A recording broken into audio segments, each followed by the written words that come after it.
Hello po. Kamusta po kayo? Kamusta si Loud and Clear? I hope naririnig nyo ako.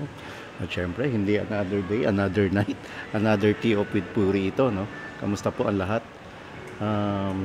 Yung title natin, kung mafia ba yung nasa likod ng pagsibak kay DOH Undersecretary Berhere. Alam ko marami rito o kukunti lang sa atin ang hindi nakakilala kay Yusek Berhere kasi kung ituring si Yusek Berhere, isa siyang bayani ng pandemic. Habang maliligalig kasi ang lahat, likha ng pananalanta ng COVID-19, may isang opisyal sa Department of Health ang kalmado, maayos at matalinong na ipapahayag ang kabuuang sitwasyon ng bansa. Siya si Undersecretary Maria Rosario Clarissa Singh Berhere na hindi natin alam kung bakit biglang-biglang na outside di Colombo sa Department of Health.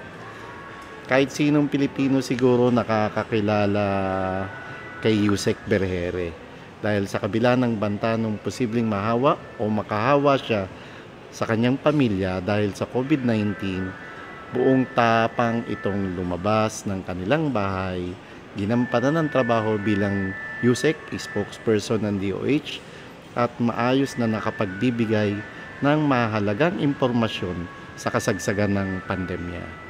Isang career official po si Yusek Berhere. Hindi kami personal na magkakilala. Kasama niyang nawala sa DOH ngayon ay mga kapwa niya rin career officials, career undersecretaries na sina Yusek Archiles Gerald Bravo at Yusek Kenneth Ronquillo. Silang tatlo ay pawang mga Career Executive Service Officers o CESO na ibig sabihin entitled sila sa tinatawag na Security of Tenure. Ulitin ko Security of Tenure. Hindi po sila mga political appointee na basta-basta na lamang tatanggalin at basta-basta na lamang tsutsugin.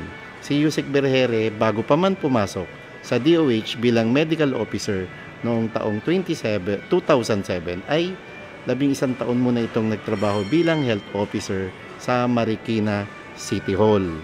May bachelor's degree si Yusek Berhere ng zoology na nakuha niya sa University of Santo Tomas bago nag-Doctor of Medicine sa De La Salle College of Medicine o De La Salle Medical Health Sciences Institute Medical Doctor. Hanggang makatapos. So, bukod sa pagiging doktor, may masteral degree rin po sa public health si Yusek Berhere. Ito ay mula naman sa University of the Philippines. Ang tatay ni Yusek Berhere para na rin sa kaalaman ng lahat, na dating barangay captain ay isang political strategist. Ang kanyang pangalan po ay si Francisco Macalanda Singh. Yung apelido ng Singh, parang apelido po siya ng Indian national or Filipino Indian. I don't know, hindi klaro dun sa Wikipedia ni Madam Berhere, pero ang mother po ni Yusek Berhere na si Clara Dizon Dumandan Singh ay isang abogada. 6 po magkakapatid sina Yusek Berhere na pawang mga professionals. Katunayan, alam nyo ba, na kapatid si Yusek Berhere ni Supreme Court Associate Justice Maria Filomena Singh na hindi nakaboto dun sa SC decision hinggil sa impeachment ni Vice President Sara Duterte kasi nakalib po ito sa trabaho. At bilang career officer, nahawakan na ni Yusek Berhere ang iba't ibang departamento sa DOH. Kaya nga nang ma-appoint si Ted Herbosa bilang health secretary ay itinalaga pang chief ng lahat ng mga Yusek si Yusek Berhere na in charge sa lahat ng operations ng iba't ibang reyon sa Pilipinas.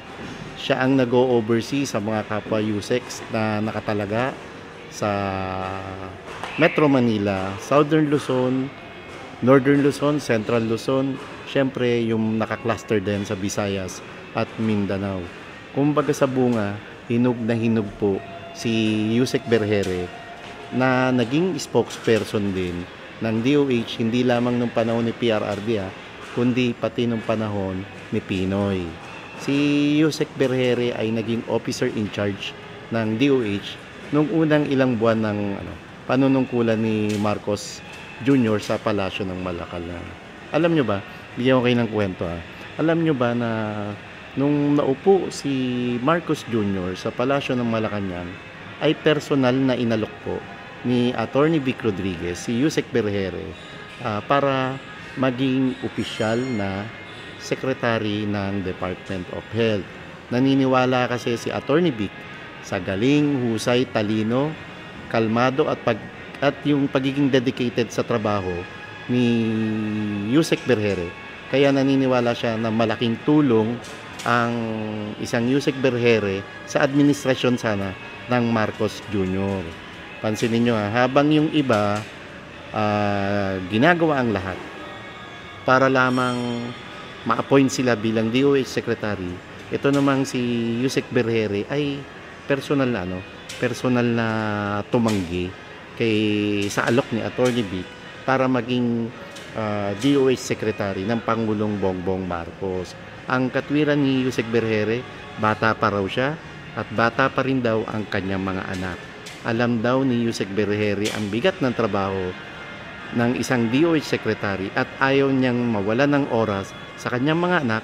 Ayaw din niyang kunin ang pwesto bilang DOH Secretary kung hindi naman niya magagampanan ito ng maayos dahil nga sa pagiging ina ni Yusek Berhere. At alam niya na kailangan pag DOH Secretary ka, yung buong oras mo dapat doon lang nakatutok at naniniwala siya na mawawalan siya ng oras sa kanyang pamilya.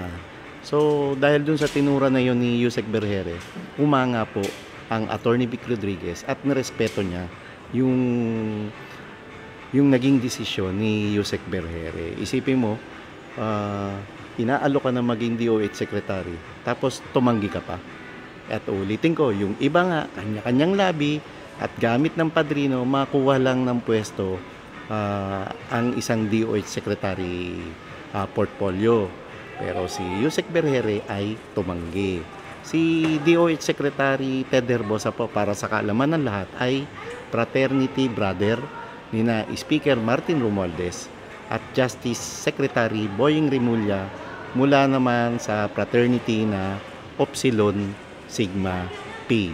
Ang tanong ngayon, bakit tinanggal si Yusek Berhere at iba pang mga career official sa DOH? At papalitan nyo naman sila ng hindi na nga doktor, wala na nga alam sa larangan ng medisina. Ang ipapalit nyo pa sa kanila ay dating mayor at abogado mula sa Department of Housing. Diba, classic yon.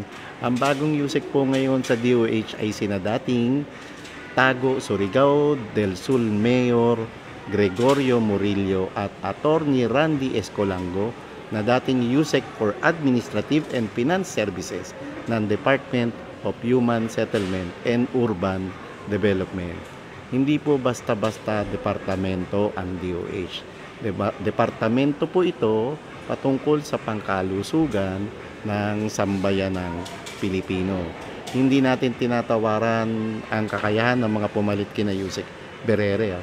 Pero ano ba talaga ang core competencies nila para masabi na maalam sila patungkol sa health management at patungkol sa pangkalusugan ng ating mga kababayan. Baliktad na talaga ang buhay ngayon. Gaano katotoo na magkakuntsaba raw sina DOH Secretary Ted Herbosa at Executive Secretary Lucas Bersamin para sibakin ang lahat ng career Yusek sa DOH. Nagtatanong lang naman tayo. Ulitin ko, gaano katotoo na magkakuntsaba raw sina Executive Secretary Lucas Bersamin at DOH Secretary Ted Herbosa para sibakin ang lahat ng career official sa DOH. At kung papansinin natin mabuti, baliktad na talaga ang mundo ngayon. Nung panahon ni Executive Secretary Attorney Vic Rodriguez, inaalok niya ang career official na katulad ni Yusek Berhere para maging DOH Secretary, samantalang ito sa pamunuan ni ES Lucas Bersabin, aba, agad-agad nang walang dahilan, biglang nawala sa pwesto ang Yusek Berhere. May kinalaman kaya ito sa multimilyon peso purchasing at multimilyon pondo ng DOH? Or may galaw na kaya rito yung tinatawag na mafia naman sa Department of Health? Anong ko to? Kung sino yung magagaling, kung sino yung mga career officials, sila yung tinatanggal. And isipin mo, career officials ka na lang nga, natatanggal ka pa. Seso ka na, natatanggal ka pa. Sa bagay, ano pa ba asahan natin? Yun ngang presidente ng Pilipinas, pinapakidnap. Yun ngang may mga nahuhuli nga kayong tone-toneladang ipinagbabawal na G, pero wala naman kayong naarestong mga drug lord. Wala naman kayo naarestong mastermind. And meron ngang flood control, pero alam na nga na guni-guni lang yung flood control sa kabila ng 1 billion pesos a day na pondo rito, wala pa rin napapakulong. At hanggang ngayon, inaantabayan na yun kung magiging seryoso ba talaga ang investigasyon patungkol dito. And siya nga pala, kamakailan may maliban dun sa 2 bagong Yusek, no, at saka yung 3 Yusek na natanggal, may isa ring na-promote na Yusek na dating undersecretary itong panahon ng Marcos administration, na ngayon ay Yusek na isang registered nurse. So, tingnan mo nga naman ang buhay, parang life. And take note, take note, si Yusek Berhere po ay 57 years old. At kung papansinin natin yung 65 years old na mandatory retirement, ibig sabihin meron pang 8 years sa DOH sana ang Yusek Berhere. Pero agad-agad, tinanggal ito kasama ng 2 magigiting pang undersecretaries na career officials na hindi natin alam kung sila ba'y nag-resign o kung sila ba talaga ay tinanggal, or hindi rin natin alam kung sila ba ay magpa-file ng reklamo dahil sa hindi makatarungang pagsibak sa kanilang pwesto. At kung bubuksan nyo ngayon yung website ng Department of Health, wala na po ang kanilang pangalan, at malungkot ito hindi lamang para sa pamilya nila, kundi malungkot ito para sa sambayan ng Pilipino na kinikilala ang kanilang kabayanihan noong nakalipas na pandemic likha ng COVID-19. Ganyan talaga ang buhay, parang life, pero pasasaan ba? At sana magkaroon ng katarungan ang lahat, at sana maging maayos na po ang lahat. And pansamantala, ito po uli ang inyong abang lingkod, ang T.O.P. ni Puri, na nagpapaalam ng pansamantalang paalam, sayonara, and adios mga amigos. Mag-ingat po lahat. Thank you, Lord. God bless.